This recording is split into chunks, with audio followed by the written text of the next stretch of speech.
it was actually announced today that Faker has signed for 4 more years with T1.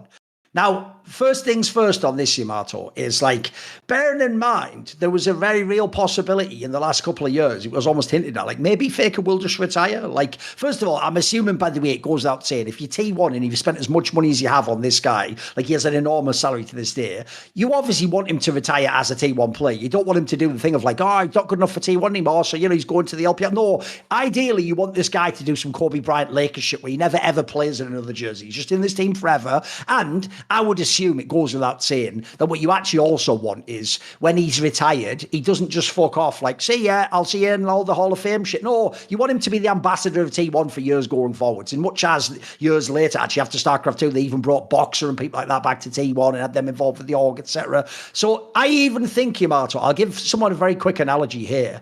This actually, I think, is the purpose of the contract being 4 years. I don't think they actually think in 4 years from now that T1's still going to be a world's contender and Faker's going to be loading up mid lane going, let me Silas in. Like, listen, this guy's had wrist issues the last few years. He's played, by the way, as long as he can almost play at this point in time. Like, the joke is, there actually aren't players left, as far as I can tell, who've played longer than Faker anymore. Like, even the other people with insane longevity started after him, like the Makos of the world, etc. Remember, people like Deft have gone now, guys. So, at this point, right, I actually think the purpose of it being 4 years is to sort of be like, wink, wink, he's just here forever, guys. Because this actually happened in the UFC many times over. If people don't know, the reason why you don't get to see Conor McGregor fight anymore is that's what the purpose of his contract was, Yamato. They signed him for a whole bunch of fights in the UFC, not so they can have him do the fights, because he's not a top fighter anymore. He clearly doesn't even do the fucking sport. He's all doing business and screaming in people's faces about bare knuckle fight. But the reason he signed to that deal is so no one else can take him. That's what you're doing there. What you're basically saying is,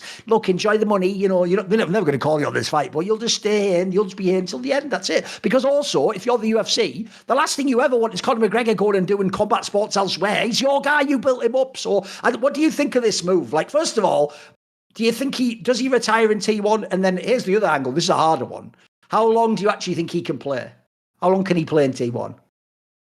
I think on the second one, we can start there. I think the main question would be is like, who would be capable of replacing him? Because like everyone's like floating ideas, right? Yeah. Everyone's floating ideas. It's like my view. It's like my hope and my dream view would be, a scenario where basically similar to how Kasparov lost to Magnus and then started to coach him, like similar in that way. I view Faker Kasparov of League and basically Chovy as the Magnus Carlsen of League. Okay.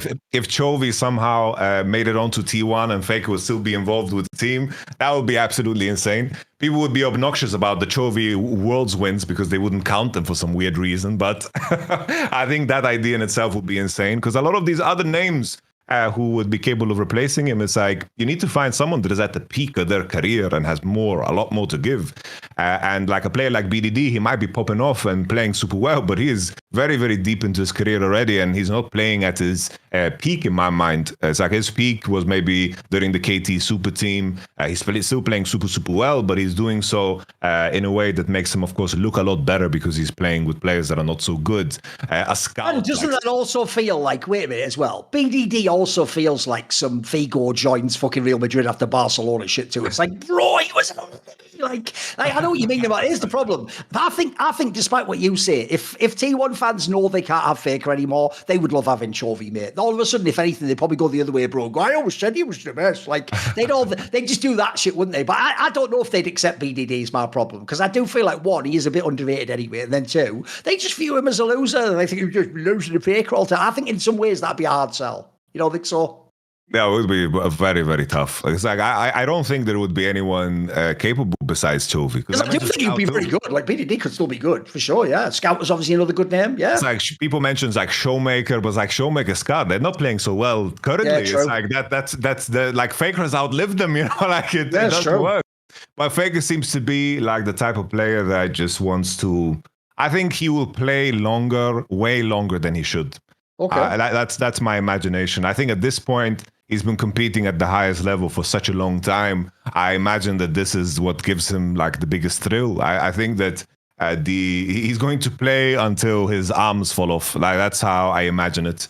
I think that he's going to play for a very, very long time. I do believe he's going to retire in T1. I think everything points to it. I think the timing of the signing as well, considering they just made the big deal with, of course, like the Saudis with the Red Sea Foundation and so forth. I guess my man is getting loaded, you know. I'm imagining. And you notice he was literally the one in the photo shoot too, bro. It wasn't just like, you know, a T1 party. He was there, like, literally shaking the hand of whoever that guy with the head dressing thing is in Saudi Arabia. Yeah. I think this was like a couple of years in the making. The moment Faker dropped that his dream dinner was with MBS, you know, like they saw the dollar signs in his eyes. So I imagine he's going to. I don't know, like in T1, I don't know how long he's going to play. It's always like a big question mark. Because I'm worried about his wrist and so forth.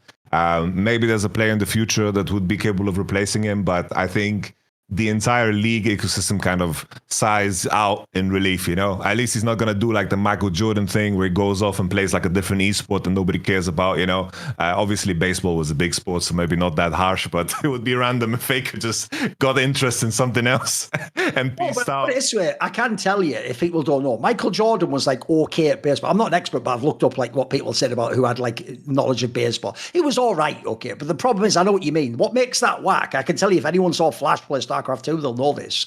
It's really whack when someone who's like truly goated plays a different esport that they're just not as good at, mate. Like, because part of your brain can never rationalize, like, why aren't they winning? Like, and it actually just sucks because you think you want to see it. Sounds exciting, but it just isn't actually. You want to see them play their original sport, of course.